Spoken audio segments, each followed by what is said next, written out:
I spent decades shrinking myself to fit into the corners of a house I paid for. But when my son laughed at his wife's claim that I took up too much space, I realized silence was no longer an option. I did not scream. I simply purchased a mansion 3,000 kilometers away. They mistook my patience for weakness, never suspecting that I was just waiting for the perfect moment to leave them with nothing. My name is Eleanor Whitmore. I am 56 years old, a widow, and a retired architect who once designed corporate headquarters that scraped the sky in downtown Chicago.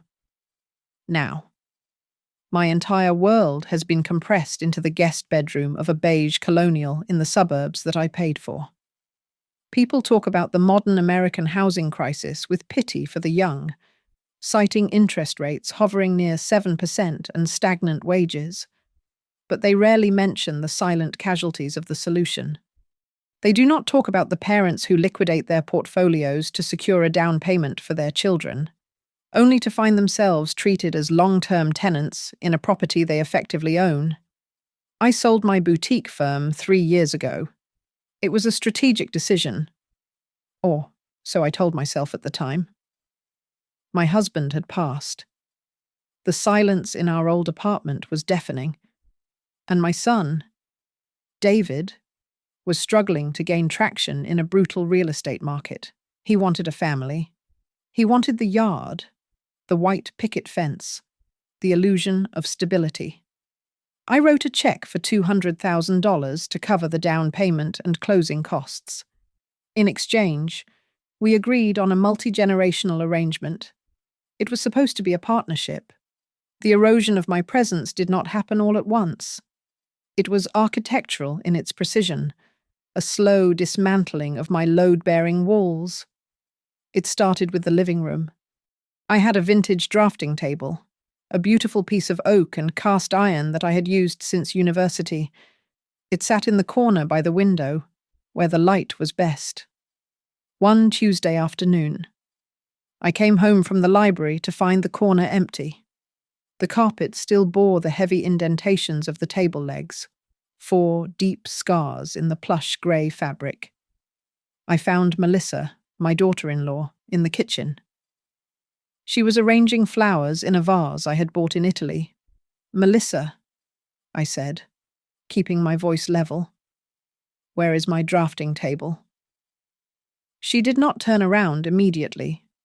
She adjusted a hydrangea, taking a long, deliberate breath before facing me with a tight, apologetic smile that did not reach her eyes. "Oh, Eleanor. David and I moved it to the garage this morning. It was just... well, it was taking up so much visual space. We thought the room needed to breathe." I looked at her. I looked at the empty corner where I used to sketch in the mornings. "The garage is damp," I said. "That wood will warp." "We put a tarp over it," she said, her voice light, dismissive. "Besides, it's not like you're designing skyscrapers anymore, right?" I waited for David to come home that evening. I expected him to be horrified. I expected him to apologize for moving my property without permission. Instead, when I brought it up, he looked at the floor, shifting his weight from one foot to the other. "Mom, Mel is just trying to modernize the place. You have to admit, that table is old. It clashes with the aesthetic." That was the moment the foundation cracked. It was not about the table. It was about the hierarchy. I realized then that my money was welcome, but my history was not. I was becoming an artifact in my own home, something to be dusted occasionally, but mostly kept out of sight. I chose silence. I did not scream. I did not wave the deed in their faces. I simply observed. I began to notice other things. My books were gradually migrated from the main shelves to boxes in the attic. My preferred armchair was replaced by a sleek, uncomfortable sectional that Melissa found on sale. Dinner became the theatre of my erasure. We sat at the dining table, the three of us, and the air was thick with things unsaid. David would ask Melissa about her day, his eyes bright and attentive. When I spoke, he would nod vaguely, already looking back at his phone or his wife. The garden needs weeding. I mentioned one evening, testing the waters. I was thinking of hiring a service. We can't afford that right now, David said quickly, cutting his steak. I would pay for it, I clarified. Melissa sighed, a sharp, exasperated sound. Eleanor, we are trying to be independent. When you pay for everything, it makes David feel inadequate. I see, I said. I looked at my son. He did not defend me. He did not say that my contributions were the only reason he was eating steak in a dining room instead of instant noodles in a rental studio. He just chewed his meat, avoiding my gaze.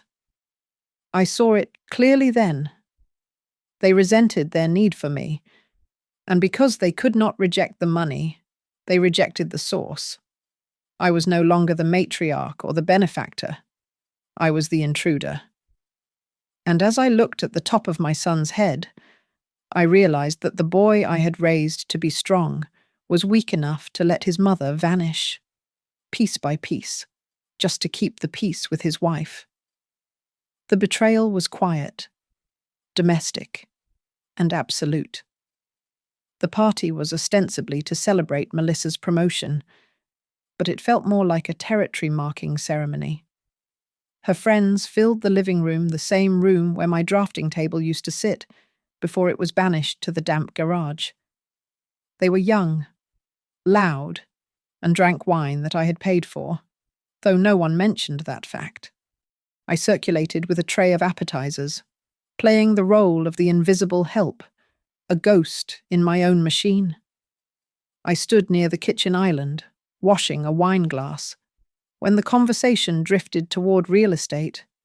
It is the obsession of their generation, a mix of envy and pride. A woman named Chloe, who wore too much perfume, leaned against the counter, surveying the open-plan layout I had helped redesign. "This place is massive." "Mel," Chloe said, gesturing with her glass. "How do you guys manage the upkeep? I mean, with just the two of you working full-time?" I paused, the sponge still in my hand.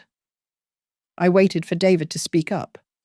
I waited for him to mention the down payment, the monthly contributions, the silent safety net I provided, which allowed them to live in a school district they could never afford on their own. David was leaning against the fridge, a beer in his hand. He looked happy, flushed with the attention and the alcohol. "We manage," David said, grinning. Melissa laughed, a sharp, brittle sound that cut through the low hum of music. She wrapped an arm around David's waist, staking her claim. "We manage," she repeated, then looked directly at me. Her eyes were cold, despite the smile plastered on her face. "But it would be a lot roomier if, well, you know. Sometimes it feels like we are running a bed and breakfast that never closes." The group chuckled politely. I dried the glass, placing it on the rack with deliberate care. I should have walked away, but Chloe pressed on, oblivious to the tension tightening the air. "Oh, come on. It must be nice having built-in help. My mom lives 3 states away. I would kill for free babysitting eventually." "It's not help," Melissa said, her voice dropping an octave, feigning a conspiratorial whisper that was meant to be heard by everyone in the radius. "It's clutter. Honestly, having Eleanor here is like having an antique piece of furniture you can't get rid of because it's a family heirloom. She just takes up too much space." There it was, the verdict. I froze. My heart hammered against my ribs, a painful, hollow rhythm. I looked at my son. This was the moment. This was where he would step in. This was where he would say, "She is my mother. And this is her house too." David looked at his wife. Then he looked at his friends. And then he threw his head back and laughed. "You're terrible, Mel, but..." "Yeah, it gets crowded."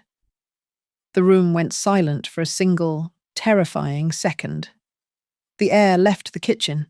Even Chloe looked uncomfortable, shifting her weight.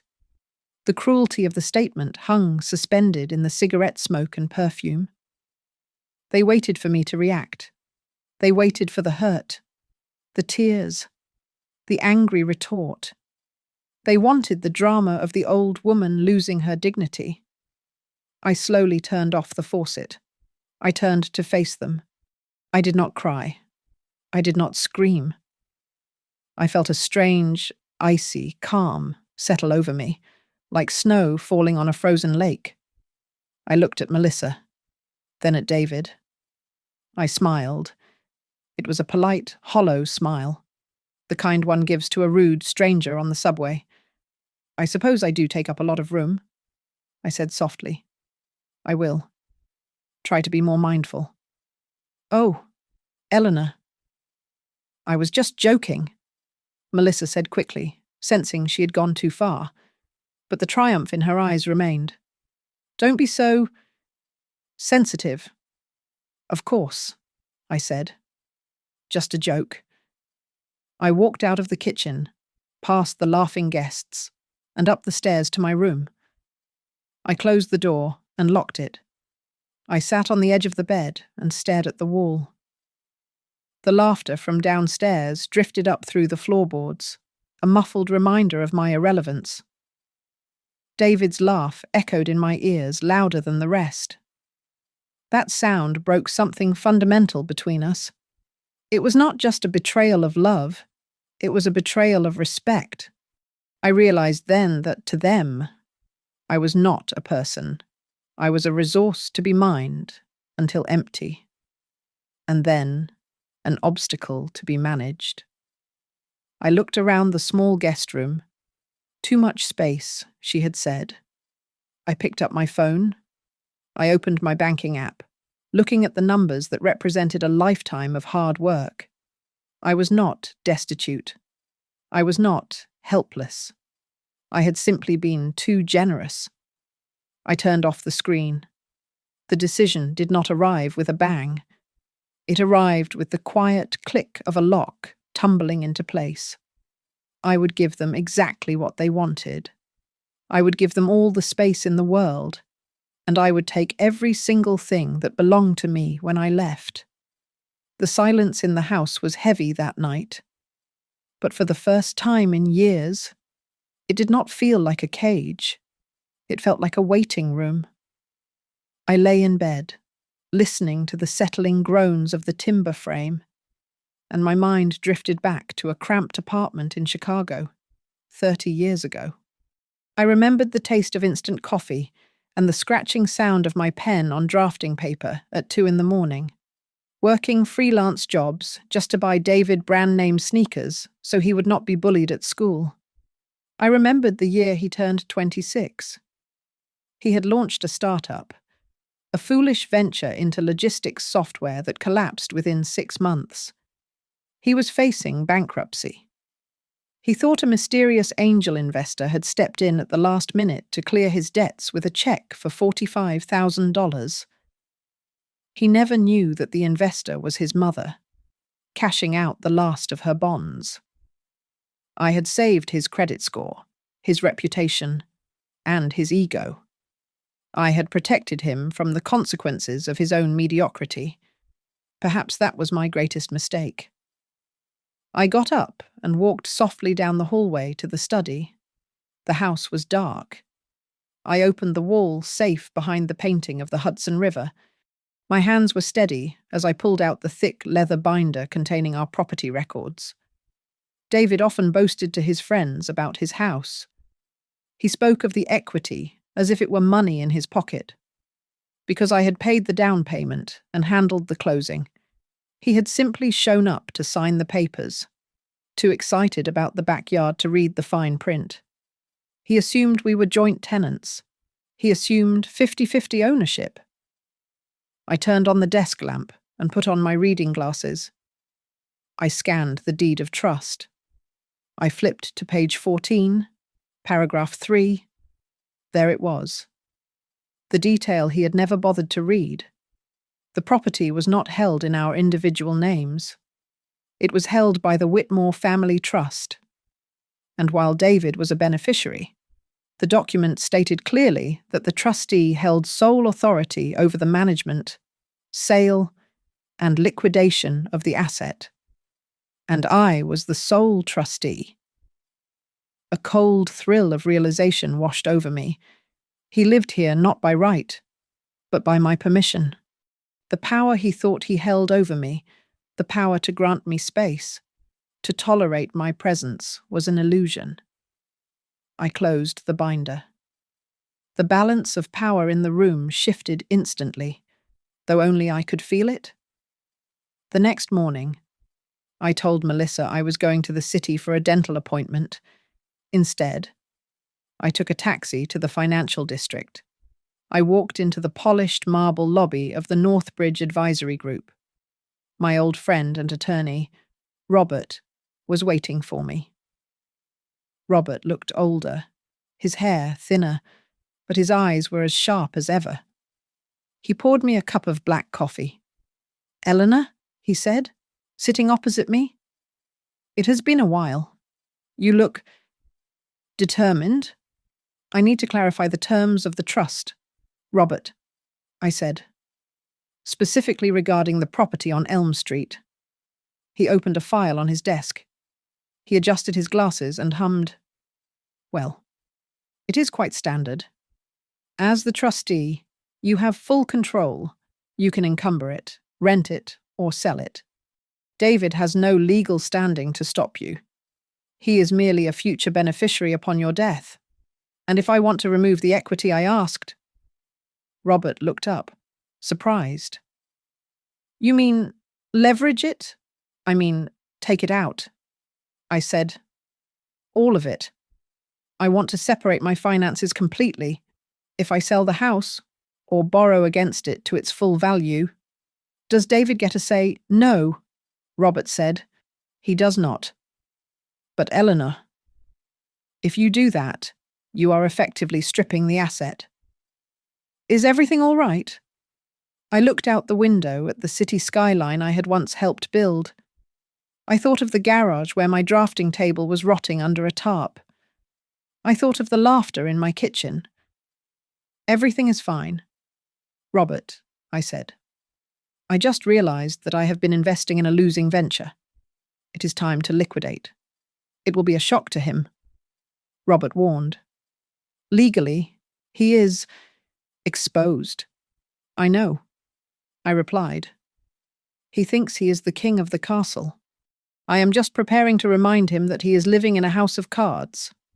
I signed the necessary paperwork to update my estate planning and initiated a transfer of my liquid assets into a new account that Northbridge managed, fully shielded from any joint access. When I left the office, the air outside felt crisp and clean. I hailed a cab. I was going back to the suburbs, back to the small room they allowed me to occupy, but I was no longer the guest. I was the landlord, and the eviction notice was being drafted in my mind. Over the next 10 days, I executed a silent financial surgical strike. I sat at my laptop in the guest room, the screen casting a pale blue glow on my face, and systematically severed the cords that bound my assets to David's household. I opened a new high-yield savings account with a bank that had no branches in our state. I transferred the bulk of my liquid capital, $350,000, into this secure vault. I changed passwords, updated beneficiary designations, and redirected my pension deposits. To David and Melissa, nothing had changed. The lights stayed on, the refrigerator remained full, and the internet bill was paid automatically. But the stream of easy money had dried up. Only the residual moisture remained, enough to keep them comfortable until I was gone. The true extent of their entitlement revealed itself on a Tuesday morning. I walked into the kitchen to make tea. Melissa had left her tablet open on the quartz countertop. The screen was bright, displaying an email thread that she had evidently forgotten to close in her rush to get to work. I did not intend to snoop, but the subject line caught my eye immediately. Second mortgage application, Whitmore residence. I set my mug down. My hand did not shake. I felt a cold, professional curiosity take over. I swiped the screen. The email was from a loan officer at a local credit union. Hi, Melissa. Regarding the renovation loan for $80,000, we still need the signature of the primary deed holder to proceed with the home equity line of credit. Since Mrs. Whitmore is on the title, she needs to sign off on the risk assessment. I scrolled down to see Melissa's reply, sent at 7:30 that morning. Don't worry about Eleanor. She is getting a bit forgetful these days. David handles all the paperwork. I will just slip it into a stack of insurance forms. And she will sign it. She trusts us completely. Just get the papers ready for Friday. I stared at the words. Forgetful. Slip it into a stack. They were planning to use the equity in the house. Equity that I had built over a lifetime to fund a renovation I did not want. Essentially stealing from me by leveraging my trust. They were not just asking for space. They were mortgaging the roof over my head to build a sunroom or a modernized kitchen for a house they did not truly own. I heard the garage door open. Melissa had returned, perhaps realizing she had left the device. I quickly tapped the power button, turning the screen black, and moved to the sink, immersing my hands in soapy water. She hurried into the kitchen, her heels clicking sharply on the tile. She looked flushed. Oh, Eleanor, she said, breathless. I forgot my iPad. I need it for a presentation. I turned, drying my hands on a towel. I kept my face blank, my eyes mild and vague. I didn't notice it. I lied smoothly. I was just thinking about what to make for dinner. She snatched the tablet from the counter, clutching it to her chest like a shield. She searched my face for any sign of knowledge, any spark of anger. I gave her nothing but the dull, placid expression of the old woman she believed me to be. Right. She breathed out, relieved. Well, I have to run. Bye. Drive safely. Melissa. I called after her. As the door slammed shut, I allowed myself a small, grim smile. I understood now that I did not need to fight them. I did not need to shout. Arrogance is a blinding force, and they were so confident in my stupidity that they were walking blindfolded off a cliff. I went back to my room and called Robert. Do not block the loan application yet, I instructed him. Let them print the papers. Let them bring the stack to me on Friday. I want them to believe they have won right up until the moment they lose everything. I spent the rest of the afternoon packing. I did not pack clothes or toiletries. Those could be replaced. I packed the small things that mattered: my grandmother's locket, the photo albums, the hard drive containing my portfolio. I placed them in a nondescript box at the back of my closet. I was not just moving out. I was extracting my soul from the premises. The house was just wood and stone now. I was ready to let it collapse around them. Friday evening arrived with the predictable rhythm of a trap being sprung. David placed a thick stack of documents on the coffee table just after 7 o'clock. He had buried the loan authorization papers in the middle, sandwiched between an innocuous medical insurance update and a voter registration form. He uncapped a pen and held it out to me, his smile tight and encouraging. "Just some standard updates." "Mum," David said, "we need these signed before the weekend so we can, well, just make sure your coverage is current." I took the pen. I looked at the papers. Then, I set the pen down on the table with a deliberate click. "I am not signing these." "David," I said. The room went still. Melissa looked up from her phone, her eyes narrowing. "Eleanor," she started, her voice taking on that condescending tone one uses with a stubborn toddler. "It is really important. We just want to make sure you are taken care of." "I am taken care of," I replied calmly. "In fact, I have handled everything. I will be moving out next week." David blinked. Then he laughed, a short, incredulous sound. He looked at Melissa, sharing a look of immense relief. They thought I was moving to a local nursing home, or perhaps a small subsidized apartment nearby. They thought they had won the space without having to evict me. That's great." "Mum," David said, trying to suppress his grin. "Where is it?" "The darker brick complex on 4th Street, that's close to the grocery store." "No," I said. "It is in Oregon, a town called Cannon Beach. It is roughly 3,000 kilometers from here." The silence that followed was total. Melissa actually lowered her phone. "Oregon?" Melissa asked, her brow furrowing. You bought a plane ticket." "I bought a house," I corrected her. David chuckled again, shaking his head. "Mum, come on. You're being impulsive. You can't just buy a house across the country." "What is it?" "A timeshare." "Did someone call you on the phone and sell you a vacation package? We need to look at your credit card statements." "It is not a timeshare," I said. "And I do not need your supervision." "Eleanor, be realistic."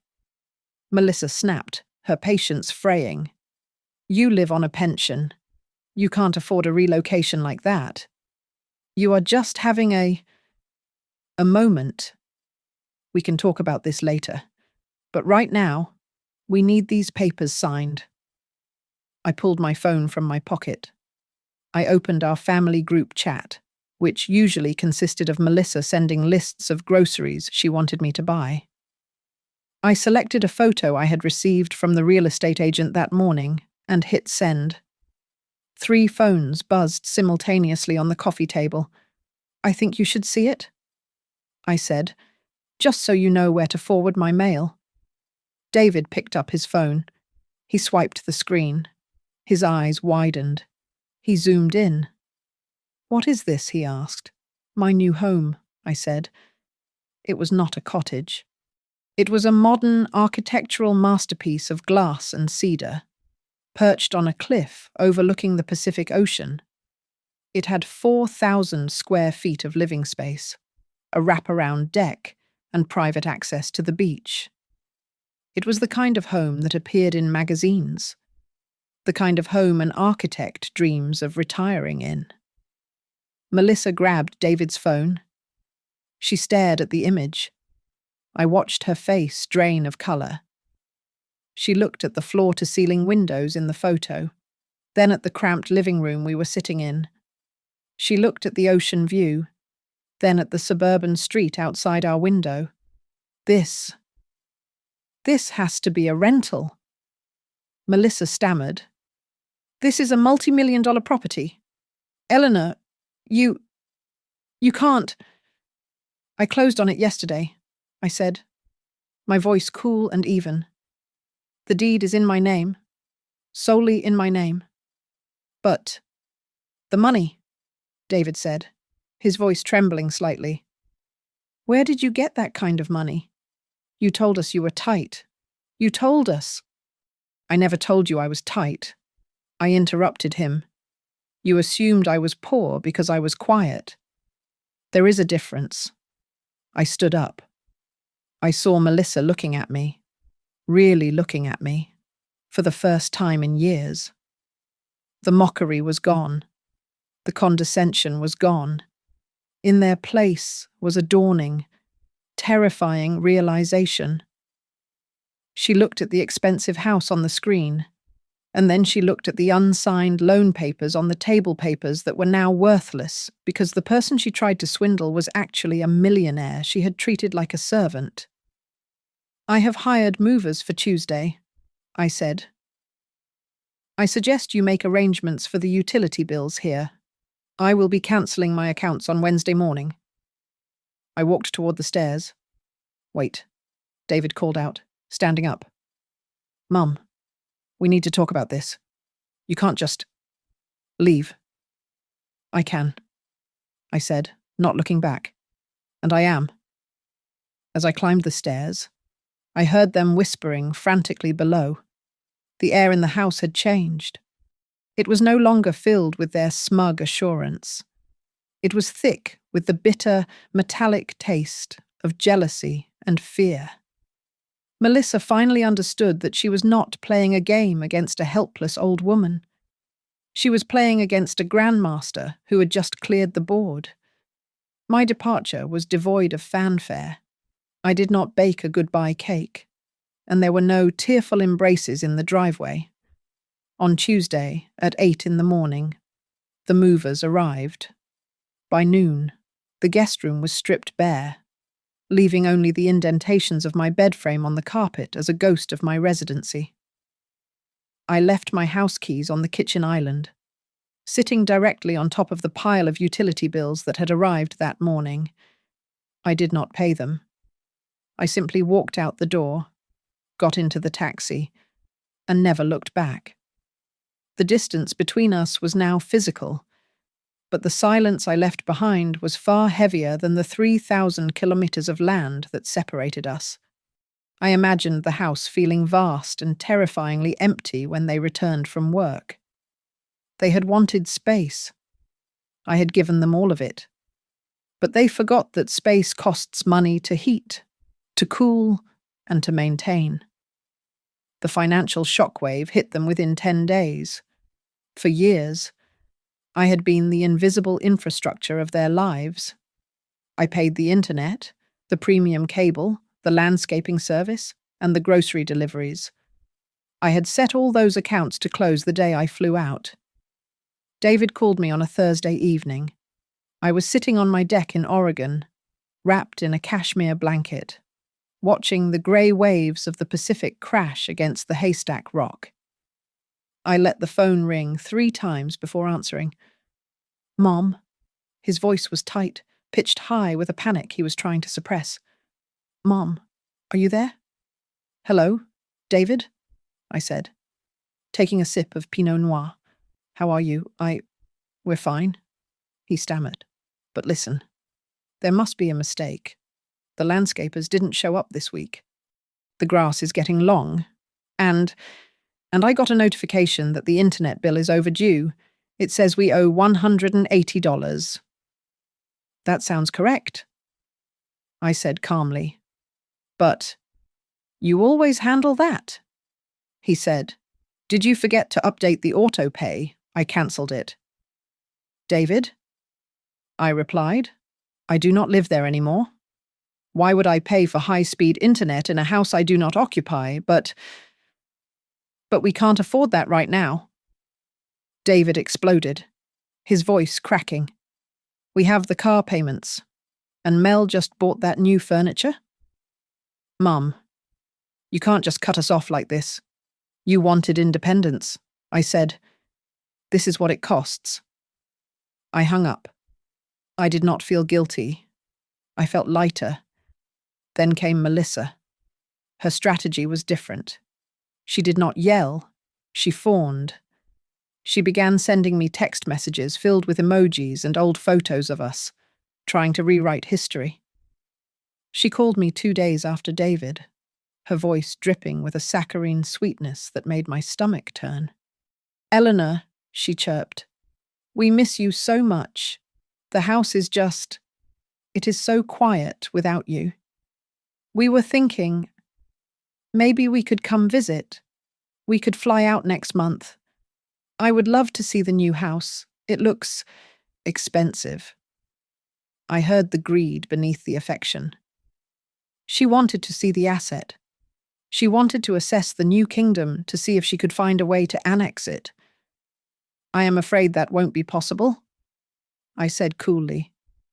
"I am very busy with the decorators. And frankly, I am enjoying the solitude. I have very little space for guests." "Oh." She paused, the rejection stinging. "Well, surely you have a guest room, I mean. In a mansion like that, I do," I said. "But it is currently occupied by my drafting table. I finally have a place for it where the light is perfect." I could hear her breathing on the other end, a sharp, agitated intake of air. She knew I was using her own words against her. "Eleanor, are you mad at us?" she asked, her voice trembling slightly. "Because of the joke at the party, it was just a joke. I am not mad." "Melissa," I said, and it was the truth. "I am liberated. Goodbye."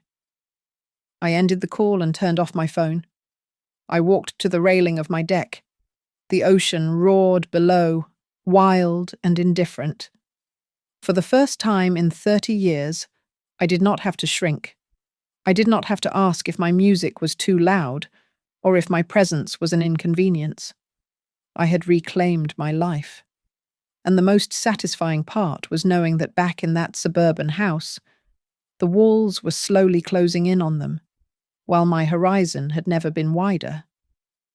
The checkbook was closed, and for the first time, I was the one holding the pen. The email from Robert arrived on a rainy Wednesday morning, carrying a subject line that made my stomach turn urgent: unauthorized activity on account 409. I sat down at my new teak dining table, overlooking the grey expanse of the ocean, and opened the attachment. It was a notification from a secondary lender, a small credit institution I had used 15 years ago to help David finance his first car. I had forgotten the account even existed, believing it had been closed a decade ago. I was wrong. It had merely been dormant, and someone had just awakened it with a vengeance. I dialed Robert immediately. He answered on the first ring, his tone grave. "Eleanor, have you authorized a drawdown of $45,000 for emergency home repairs?" Robert asked. "I certainly have not," I replied, my hand gripping the phone tight. "I am 3,000 kilometers away." "Robert, I have not authorized a penny. I thought as much," Robert said, the sound of rustling papers coming through the line. "Here is the problem. The request was submitted digitally using your old credentials. The IP address traces back to your former residence in the suburbs, and the funds were deposited into a joint checking account held by David and Melissa." I felt a cold flush of anger rise up my neck. It was not just theft, it was a violation of identity. Melissa had evidently gone digging through my old filing cabinets, the ones I had left behind in the garage, because they were filled with tax returns from the 90s, and found the account information. She had assumed that because I was old, I was careless. She had assumed I would never notice a notification sent to an old email address she thought I no longer checked. "She forged my consent," I said, my voice dropping to a whisper. "It appears so," Robert confirmed. "She listed you as the primary guarantor. Since your credit score is impeccable, the loan was approved instantly. Eleanor, this is bank fraud. It is a federal crime. If we report this to the fraud department, An investigation will be opened. Melissa could be facing prison time. And David, well, if he spent a dime of that money, he is an accomplice. I stared at the rain lashing against the glass. The grey water blurred the horizon, much like the morality of the choice sitting before me. I held the power to destroy them completely. One phone call to the authorities would end Melissa's career and likely send my son into a legal nightmare that would bankrupt him for life. The instinct to protect my cub flared up, ancient and biological. I could pay the $45,000. I could call Robert, tell him to treat it as a gift, cover the tracks, and let them get away with it one last time. It would be the motherly thing to do. It would be the act of the woman who had sacrificed her architecture firm to pay for her son's down payment. But then, the memory hit me. I was back in that kitchen. I could smell the stale wine and the expensive perfume. I could see David throwing his head back. I could hear that laugh. "You're terrible, Mel, but..." Yeah. It gets crowded. He had laughed while she stripped me of my dignity. He had laughed while she called me clutter. And now, they were stealing from the clutter to maintain the lifestyle they felt entitled to. They did not steal this money out of desperation to buy food or medicine. They stole it because they refused to downgrade their lives. They stole it because they believed I owed them my existence. Eleanor Robert asked gently, "What do you want to do? We can stop the transfer if we act within the hour, but we have to flag it as fraudulent." I took a long breath. I watched a seagull struggle against the wind outside. "Do not stop it," I said. "Eleanor?" "Are you sure?" Robert sounded shocked. "If the default happens later, I want the money to land in their account." I interrupted him. "I want them to spend it. I want them to think they got away with it. And I want you to prepare the affidavit stating that I never signed those papers. But do not file it yet. You are going to let them dig the hole deeper," Robert surmised. "I am done digging them out," I said. "If they want to act like adults, they can face the consequences like adults. David is 30 years old. He knows right from wrong. If he sees $45,000 appear in his account by magic and spends it, that is his choice. It will be messy," Robert warned. "When the bank realizes the fraud, they will come for you first as the guarantor. We will have to prove the forgery then." "Then we will prove it," I said firmly. "Let them have their renovation. Let them buy their new furniture. When the bill comes due, I will not be the one paying it." I hung up the phone. My heart was pounding, not with fear, but with a strange, icy resolve. I was no longer the victim. I was the witness. And I would watch this tragedy play out to its inevitable, bitter end. David arrived on a Tuesday afternoon, driving a battered rental sedan that looked like a scar against the pristine paved driveway of my new estate. I watched him from the balcony as he stepped out of the car.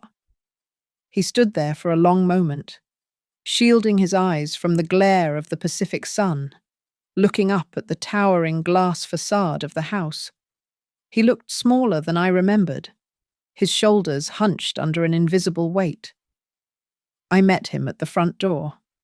I was wearing a silk blouse and linen trousers, holding a glass of iced tea. I did not hug him immediately. I simply opened the door wide and stepped back to let him enter. He walked into the foyer, his eyes darting from the vaulted cedar ceilings to the panoramic windows that framed the ocean like a living painting. He looked at the custom furniture, the art on the walls, and the sheer, unapologetic scale of the space. "Mom." David breathed out, his voice echoing slightly in the vast room. "This is... I I knew you said it was big, but it is adequate, I said calmly. Come, sit down. I led him to the living area. He sank into a white leather armchair, looking terrified to touch anything. I noticed he was alone. The absence of his wife was a screaming silence in the room. Melissa did not join you, I asked, pouring him a glass of water. David flinched. He took the glass with a shaking hand. She couldn't get time off. He lied, looking down at his knees. And things are a bit tense. Mum, I came here because I need to apologize. I know we messed up. The party, the comments. It was wrong. We didn't realize how much you were holding back. You mean you did not realize how much money I had? I corrected him. He looked up, his face flushing a deep crimson. No. It's not about the money. It's just seeing you here, like this. I feel like I don't even know you. You built all this by yourself. I have always been capable. David, I said, I simply made myself small so you could feel big. I stopped doing that the night you laughed at me. He put the glass down on the coaster with a clatter. Tears welled up in his eyes. But they were tears of fear, not just remorse. I could see the desperation radiating off him. He was not just a son visiting his mother. He was a man drowning in debt, looking for a lifeline. I am sorry, Mom. I really am. Please. We are drowning back there. The bills are piling up. And there was a loan, a mistake. We just needed a little help to get through the month. I leaned back in my chair, crossing my legs. I looked him dead in the eye. I know about the loan, David, I said softly. He froze. The color drained from his face completely. You. What, the $45,000? I continued, my voice steady and cold. The application submitted to the credit union last Wednesday. The one where Melissa used my old Social Security credentials and forged my electronic signature as a guarantor. David opened his mouth, but no sound came out. He looked like a fish pulled onto the dock, gasping for air. I didn't know she did that. I swear. Do not lie to me in my own house, I said, my tone sharpening like a blade. The funds were deposited into your joint account. You have spent $4,000 of it already on credit card payments. You knew where the money came from. He slumped back in the chair, defeated. He covered his face with his hands. She told me you wouldn't mind. He whispered through his fingers. She said since you had all this, that you wouldn't even notice. She said we were owed it for taking care of you all those years. Taking care of me, I repeated. I paid for the roof over your head. I paid for the food in your stomach. And now, your wife has committed a felony in my name. David dropped his hands. He looked at me with wide, terrified eyes. Mum, are you going to call the police? That depends, I said. I have the affidavit ready. My lawyer is waiting for my signal. But right now, I need you to understand something. You were not a partner in her scheme. David, you were the getaway driver. She used you. She used your access to my files. And when the walls fall down, she will blame you. She loves me. David stammered, but his voice lacked conviction. She loves the security I provided, I said. And now that I am gone, and the money is gone, you are seeing her clearly for the first time, just as I am seeing you. I stood up and walked to the window, turning my back to him. You have a choice to make, David. But know this, I am not your savior anymore. I am the witness.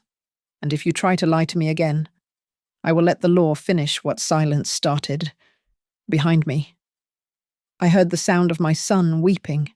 It was a jagged, ugly sound. But I did not turn around. The ocean view was too beautiful to look away from. The machinery of justice moves with a grinding, impersonal slowness that is terrifying to behold. 3 weeks after David left my Oregon estate, the first subpoena arrived. The credit union had completed their internal audit. They flagged the loan as fraudulent not because of my tip-off, but because Melissa had been sloppy. She had transferred the funds to an account with a different routing number too quickly. The bank froze the assets. Then they called the police. I was not summoned as a suspect. I was summoned as a witness. I flew back to the state for the deposition. I did not stay at the house. I booked a suite at the Four Seasons downtown. The deposition took place in a sterile conference room with grey walls and fluorescent lighting that hummed like a dying insect. Melissa sat across the table. She looked haggard. Her roots were showing, a dark stripe against the blonde, and her designer blazer looked 2 sizes too big. David sat beside her, staring at the mahogany table as if it contained the secrets of the universe. He did not look at me. The bank's attorney, a sharp woman with a bob cut, placed a document in front of me. Mrs. Whitmore, she said. Is this your signature? I put on my glasses. I looked at the jagged scrawl at the bottom of the electronic form. It attempted to mimic my loop on the W, but failed miserably. No, I said clearly. It is not. Did you authorize anyone to sign on your behalf on the 14th of August? She asked. I did not. I replied. I was in Cannon Beach, Oregon, meeting with a landscape architect at that time. Melissa made a sound. A strangled sob caught in her throat.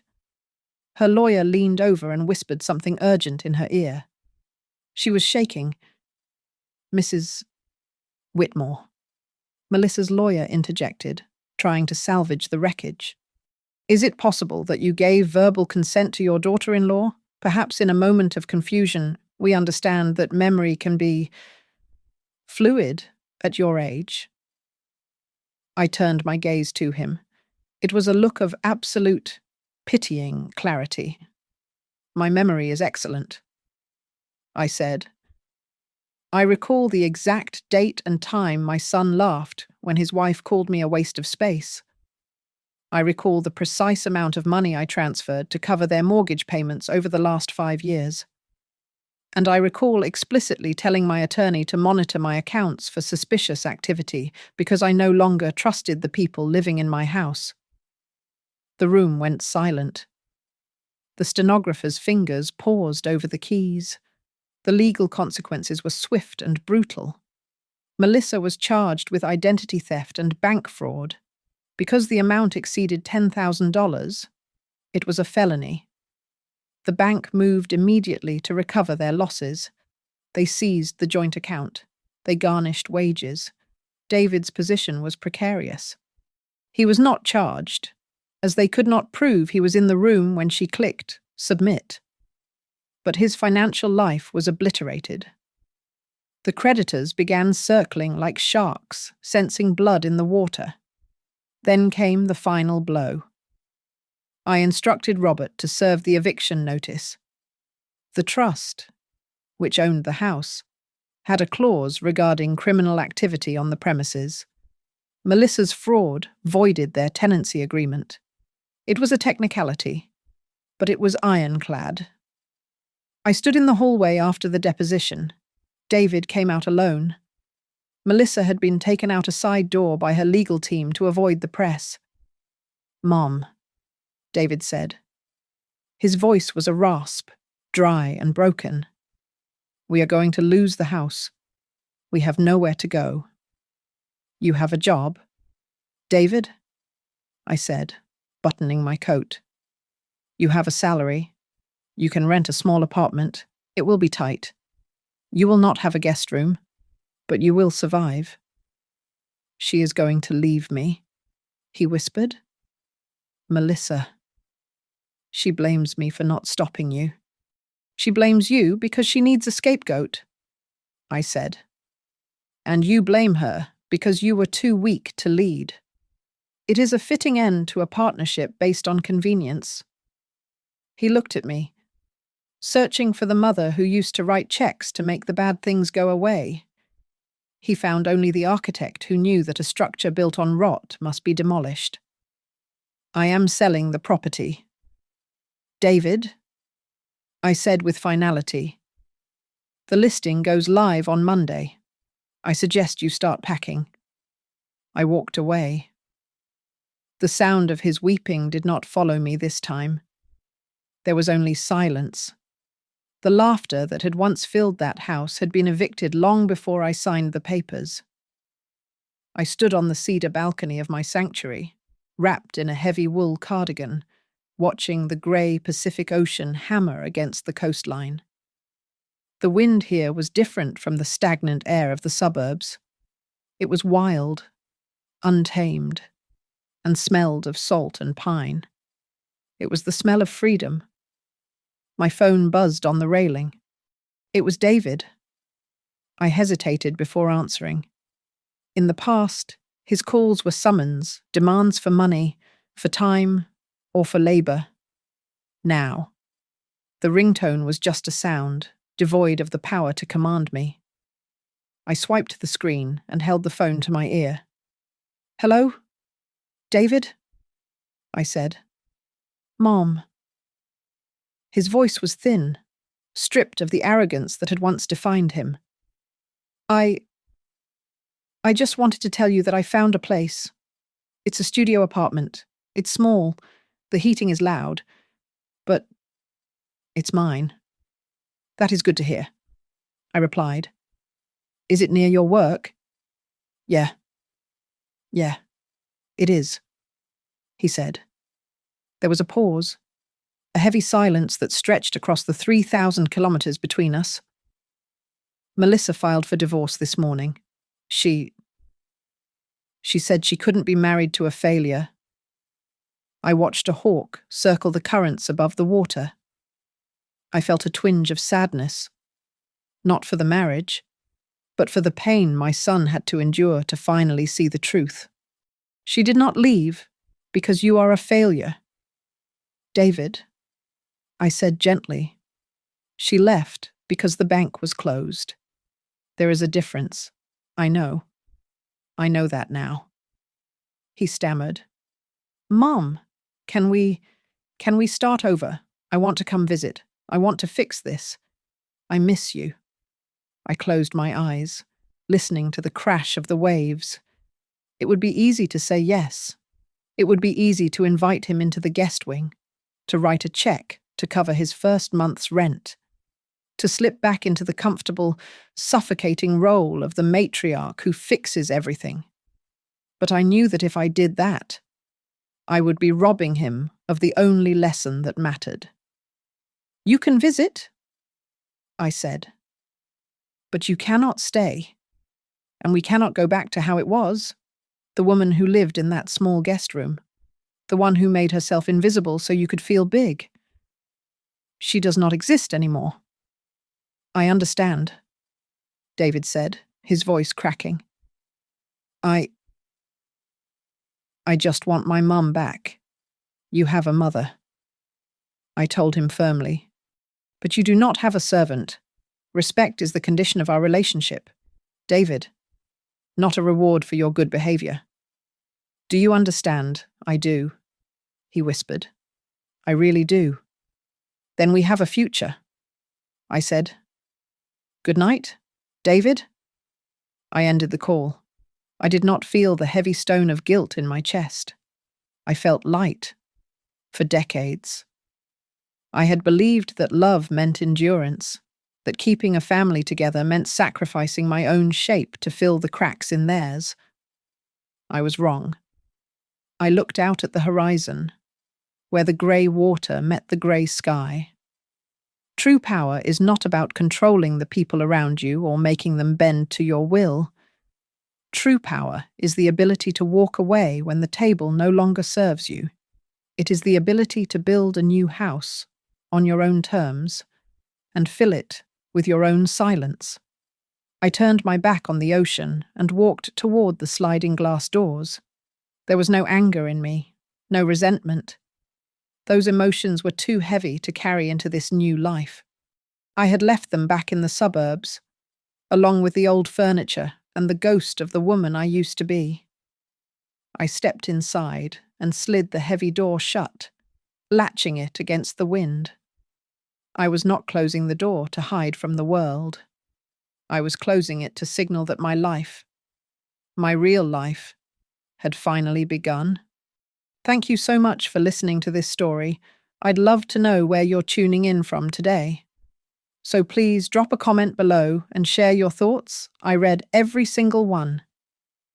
If you enjoyed this story, please make sure to subscribe to Grandma's Family Diary, hit that like button, and give us a hype to help this video reach even more people who need to hear it.